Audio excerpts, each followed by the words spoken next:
watching Property TV.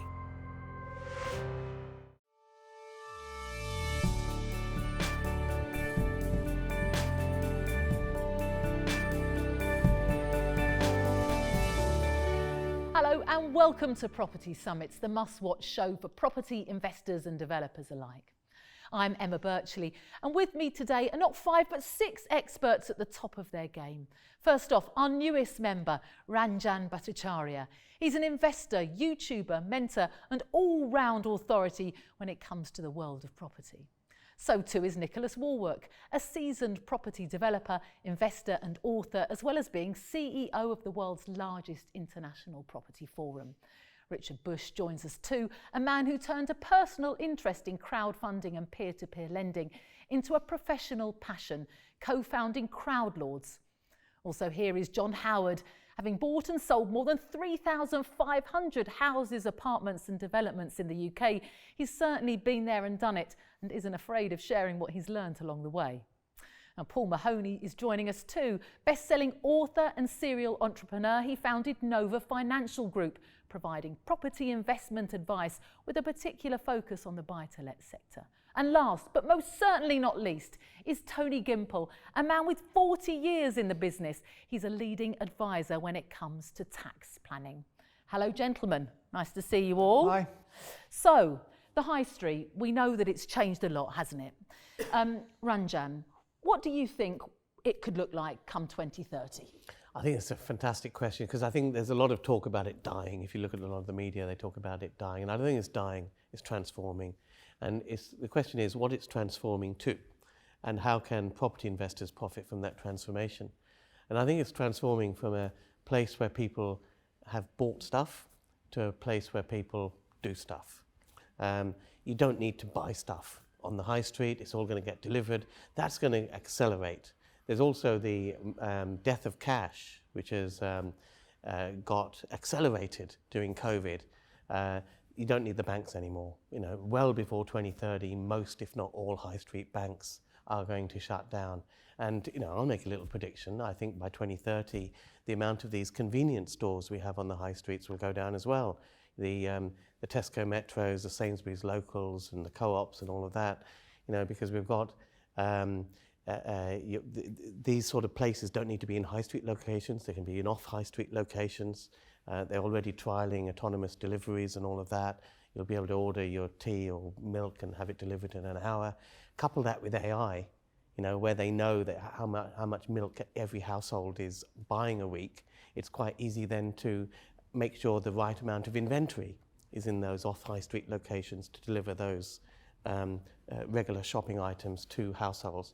So I see the high street changing from a place where people have bought stuff to a place where people do stuff. So this is not going and buying a new pair of trousers, no, but it's going to have your hair cut, because you can't buy a haircut on the internet. You can't cut your hair on the internet. Unless you're, of course, unless you're Nicholas, who has his own clippers and does it himself, it turns out. Yeah. I think that tells us everything we want to know about Nicholas Warwick, if you don't mind me saying. He just can't afford it. No, unbelievable. No, I tricky. When, you know, since I came off the street and been living in one of John's hostels, the rent's so bloody high, I can't do anything. So, anyway, back to the point. Back to the point. We're not buying stuff on the high street. We're doing stuff, experiences. But it's different stuff as well. I think the days of the chain and the sort of identikit type of high street. I'm not talking about shopping malls, by the way. Those I think will remain. Those destination type of centres that we've still got, because a lot of these brands still need showcase places to show stuff. I'm talking about the regular high street where you walk up and down. I think there's no need for those sort of chains to be represented there. They've shut down at an alarming rate. The amount of stores that shut down during the COVID lockdown year was more than in any other year in the previous 30 years. But what very few of the media outlets actually pointed out was 17,000 stores actually opened up in 2021. And those weren't stores that were typically selling products, they were offering experiences. So even we've got a tenant in one of our commercial properties, they've opened up what they call a tap room.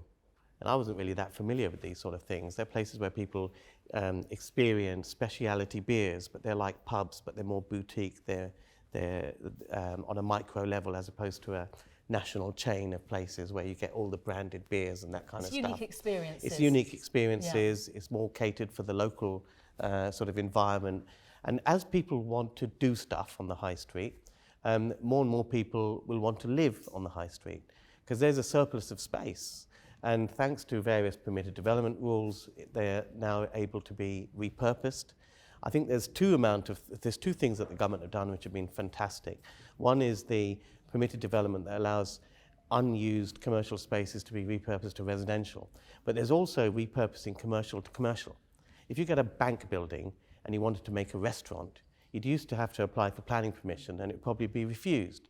Now, thanks to changes and they all becoming part of usage class E, you can repurpose an office to a restaurant to a retail store to a gym. You can do all of that without applying for planning permission. Banks work really well, don't they, actually, with bars and restaurants, because they're quite imposing buildings often. They're in the centre of the pitch, and they're imposing buildings. They look attractive. They're absolutely ideal for that sort of repurposing, yeah. One of the problems I've had with, and by the way, what Ranjan said, I totally agree with you, Ranjan.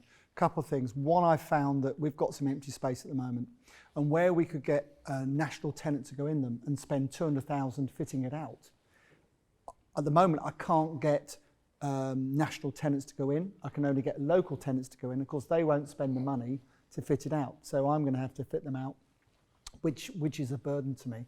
The high street rents have gone down by half. Anything in the high street, if it comes vacant or if the tenant comes to the rent review and it's not an upward only rent review, they're halving the rent, and some are going down 2/3. You say they're halving the rent, the That's tenant is the saying, tenant saying, we if you can want only me to afford. stay, that's what I'm going to pay. But what I would say is that high streets are not dead. You know, we've got a number of tenants going into high street locations that we own, but at a lot less rent, a rent that they can afford to make it work for them. And that's important, because up till, until COVID came, they were paying far too much rent. And most of the companies that have disappeared were always going to disappear. They've just disappeared quicker because of what's happened with COVID and everything else. They were always weak businesses. And that's what happens when you have turbulence, is that, the weaker ones go to and new ones come up. And that's what's happening now. And how many opportunities are there, or how much opportunity is there now for someone with an idea who wants to set up their own little business on the high street, knowing that the rents are less? Well, what I would say is 10 years ago, they would have no chance of getting on the high street. Not of these smaller business, and we wouldn't be in a position to be able to buy anything on the high street because all the companies that were buying these investments on the high street were pension companies at 4 or 5% yields.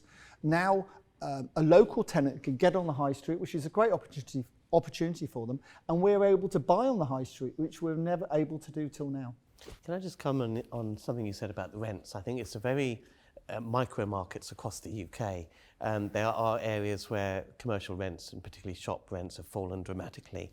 And I think with repurposing, by the way, it's going to be a mixed market across the UK. Sure. Because there are areas where developers like us will enter the space and do it because the land values make sense. But there are areas up north where the land values don't make sense. The conversion and the compliance with building regulations and energy efficiency and all of that make the building work uneconomic.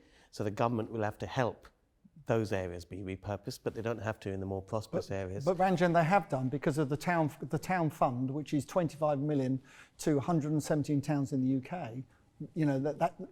They are trying to level up, and the great thing there is that on the back of that, or back of the town funds and the spending 25 million in that town, an investor can come in on the back of that and benefit from all that uplift that's happened in that area. So that's really good. I mean, the point I was trying to make on the rents is that we're dealing in particular areas at the moment in the southeast of England where they're in prosperous footfall areas, and the local authorities have always resisted restaurantification. Right. And now, thanks to Class E, they can't. Yeah. So what is happening is that you can pick up former bank buildings and get restaurant operators in there and actually get an increase on the rent. simply because they want that pitch and they could never get in that area before. Now, I think there's first mover opportunities in all the markets across the UK. It's just figuring out what they are, but it's on a local level, I think.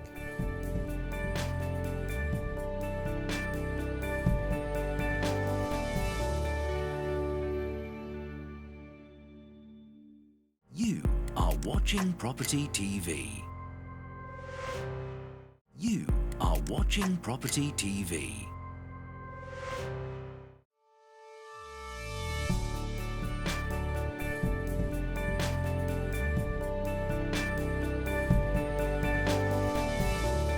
I'm thinking about the fact that lots of people are working from home, even though we're kind of on the tail end of the pandemic. It's fundamentally shifted, hasn't it, the way lots of people work.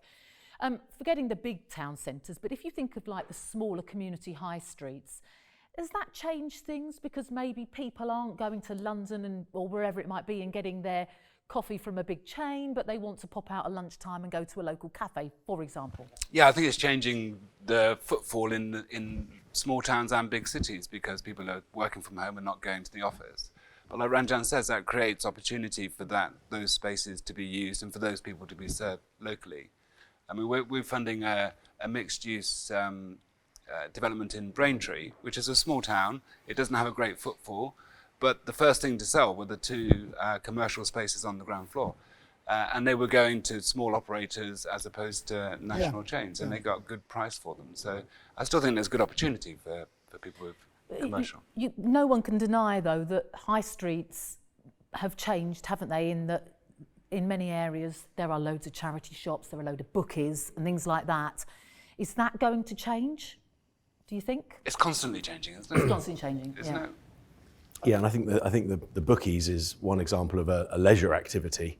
So will there be more of those? Quite likely, if it's if it falls within the use classes and It doesn't though. I mean, I think the bookies is something which has gone online for the younger generation, and the older generation are still in there with their cloth cap. I think the bookies situation is phasing out. They will have them in certain areas, and in certain areas they've got two because the new rules only allow them to have so much of a payout on those cash machines. Yeah, much lower. So they now have two in some areas to balance that. Okay. But I think on the whole, I think you'll find them more going online. What about estate agents? Relevant area. Well, where do we start? I suppose in some ways I've been involved in an estate agency from pioneering the use of mortgage brokers in them in the mid-80s. People need somewhere to live, whether it's to rent, buy, whether it's to source. So doing it online is one thing, but at the end of the day there's nothing like, and that's why I'm so glad that we've come out of the pandemic and actually meet people for real. To actually meet somebody in the flesh, look them in the eye and go and see something. You can only get, and people say that the camera never lies. Well, of course it lies. A wide-angle lens is a magical thing for you property developers. Especially with estate agents. Crikey, I thought this was vast and you can like barely swing a cat. Yeah, don't get me on swinging cats, but anyway. So as long as people want a roof over their head, they want somewhere to eat, they want to get cash or a variety of it, then there's still a market for estate agency in a big high street or a small one. You say that. I mean, we're just opening another estate agency. Would you believe? So we've got 5 in Norfolk. We're opening a 6th one, but actually that's almost because it's an older generation there. If you talk to Paul and Nicholas, what are your thoughts? Because at the end of the day, you're younger than the rest of us, sadly. And we're excluded. Well, Paul and I both are used to selling investment properties online, right? So we've done that for many years between us. But in terms of homes, I still think certain people don't want to show people around their home. They want a third party to do it for privacy reasons. Yes. And privacy is an all-time high of everyone wanting to protect their privacy online. You don't need to be coming from an office though, do you, I suppose? Property is going more and more online, but I think estate agents definitely still have a place on the high street. One of the main things that I stop and look at when I'm on a high street is the properties in the window of an estate agency. How old-fashioned you are, Paul. How old-fashioned? I thought you'd be flicking it through your phone. Especially if it's a new area and I don't really know the area, I always stop and have a look at what the prices are and what the rents are and all that Perhaps sort of thing. you're getting old. I don't usually go in, But still, I think that they do have a place. You know, I've got a personal experience with this. I've got some supplement stores in Australia, so this isn't just a UK thing. We've just shut one of the stores, which was on the high street. We still have the shop, and there's a smash lab going into it now, which is where you go and break things with a baseball bat. To get Serious? No. I think John needs to go there and get out some of his tension. That would happen in England. You know, that ties in well with what Ranjan was saying, this was a shop that, you know, was selling things that can be quite easily bought online now, and more people have been doing that over the pandemic, which is what's made that shop difficult, to going and having an experience in that same location. Wow. That's amazing. I think the resurgence of the internet cafe, which I think died a death in the early noughties, but it's going to come back because the internet cafe will come back as a way of a sort of mini serviced office on the high. Haven't got to heat your own home. Go and have someone else's heating. Well, people are working from home. But not everyone has the dining room, the office in the back of the garden, the spare bedroom and all of that. Yeah. And you want a separate space sometimes. Exactly. You don't want to be going from one room to the other. There was about 50 people working in the Really? cafe just across the road. And networking, and you know, people like to work with other people. It's very lonely if you're working from home all the time on your own. And I think most people seem to be going into the office a couple of days a week or whatever. Probably is about 2 or 3 days a week. But of course, it's great for the environment. It's great for family life, isn't it? The fact that it's smart time, isn't it? Let's talk about how the council react to this, though. I mean, the council have got, and we're going to talk on another episode about PD rights and how they're being affected at the moment specifically. But you know, what does the council think of all this happening? These different events coming into the town. You know, they're not usually on board with things. I mean, I'll give you an example. We're developing a site down in Hampshire at the moment that we're doing as a co-living. It's a care home conversion to a co-living block of cluster flats. But there are communal rooms where we're going to have a breakout, kind of like we're just discussing, a coffee workroom. What the hell's that for? Computer terminals. Oh, I see. Sorry. Yeah, like a working space. You know, like a serviced office in the block, co-living. So they come and work downstairs in their own, room. Gotcha. Probably about half this size with 10 or 15 terminals around it for use for that building. Council don't have a clue. Well, the council don't have a clue. Oh, we don't like that. It's too big. The site's too big. We don't understand it. They still think it's some sort of big HMO, Interesting. 30 odd people. The planning rule has always been you're allowed to use one room of your house as an office. That's been the rule for donkey's years. And I remember when I started working from home, I was worried naively because I was using 2 rooms. So, oh dear. HMRC, how long were you doing that for, John? Many years.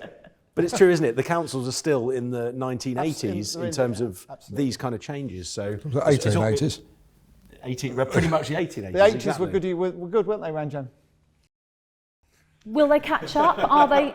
He's put you in that class, Ranjan. It's okay. Will the councils have to catch up, or does it? They must They be will aware, slowly, mustn't they? yeah. Because It's I think just one of the there. other trends is older people moving back into the town centre to live because Very it's much got so. local Very good facilities, point. and that has to be facilitated with care services locally. Absolutely. I've just done 2 deals recently with 2 of the big retirement companies. One in Ipswich, they're building 70 units in the town centre, and one in Clacton-on-Sea where they're doing the same thing, they're building 60. So, it's very fashionable now for people to downsize older people back into town centres. Well, that's actually another form of social housing and impact investing. It's all well and good living in the middle of nowhere, but you get to a point where actually you want people with a similar I think experience. the other thing, Tony, is you're releasing a family home. Bingo. So that's good. That's good for the country as a whole as well. There's been a kind of move towards obviously trying to promote the high street by encouraging councils not to charge parking, for example, and that's showing a shift in that direction, I guess. I think the government are doing what they realise the problem, and hence the town grants and so on that they've made available to towns and cities. There's a huge amount of money being pumped into towns and cities across the UK. But there are a lot of councils who are being a little bit too greedy on the parking side. Oh, yes. And they're Still, really you think, torpedoing. Yeah. That's because obviously that's in their domain as opposed to government's domain. Well, interestingly, in the little town near me, you can now get half an hour free parking with your 10p fee on Ringo. That's bigger than. Yeah, but the annual pass has doubled, more than doubled. So if you're a resident without parking... Yeah, that's interesting. That is the problem with the parking is it's not in tune with how things are changing, because it's in tune with dash to the shops, buy a product and come out. It's not in tune with going for an experience. Yeah. And the last thing you want is if you're going out with your family and you're eating, you know, to hurry up your conversation thinking, oh, right, 1 minute 59, someone's going to put a £50 Yeah. fine. A friend, but just feel sorry for this friend of mine, if you would. He's got 150 car parks across the UK, and his business he had, during the lockdown, he had 10% occupancy of those car parks, and it's only gone up to 35% now. So it just shows you how things are changing. Yeah, that's very true. For the better. You could argue because you're driving less. Yeah, true. High streets, we're talking about in a very positive way. Is there a knock-on impact on those city centres, those big town centres where people aren't going to work? Well, you know, I mean, the changes if you look at Oxford Street, for example, the changes in there are quite dramatic. They're pedestrianising, they're going to make 2 pedestrian plazas there. But what we're seeing is that, yeah, the Topshop, you know, flagship stores are going, and it's all this product, not people buying stuff. It's experiencing stuff. And it's also, London is a global city. You know, when you go in a hotel anywhere in the world, you see above reception clocks. They'll say London, Tokyo, Paris. London is a global city. So in those central locations like Oxford Street, all the major brands, yeah, people are looking online and all of that. It's like a flagship stores, aren't they? Really? Exactly. They want a flagship storeroom. And so central London, I think, will always be vibrant for that reason. What's going to happen, though, in towns where the big Debenhams has gone, for example? What do you do with a 3-storey vast space that's pretty soulless in the middle of a town? Well, I'm glad you've asked us that, because we're all experts in that field, one way or other, from funding right through to developing and letting them. I mean, most of the big stores, they're too big. And they're going to be split down, perhaps residential above the first floor and potentially commercial on the ground. The biggest problem with the Debenham stores is they're very, very deep. So you can't get light into the middle of the building. So you've got to do a light well of some sort, atrium of some sort, which is very expensive to do. And in some cases, they're probably better to be knocked down and start again. It goes on to the point you mentioned earlier about the, you thought that the malls would stick around as much. But every mall I've walked through in smaller towns, they're half empty. We've got too many malls. I'm talking about the major big ones. mates the real in smart London. ones. Yeah. I got offered a shopping centre. I got offered a shopping centre the other day for a third of what it cost to refurbish it 7 years ago. Just to refurbish it, a third. And it was a quarter let, a third let and paying the rent, a third they call soft rents, not paying the full rent, and a third vacant. But of course, as the owner, you're paying the empty rates. And to maintain it and run the shopping centre was $950,000 a year. Okie doke, all right then. I think that's all we've got time for now. But I think it's not as doom-laden for the high street as maybe the headlines might suggest. Hopefully plenty for you to take away. Thanks so much for joining us. Until next time, bye-bye.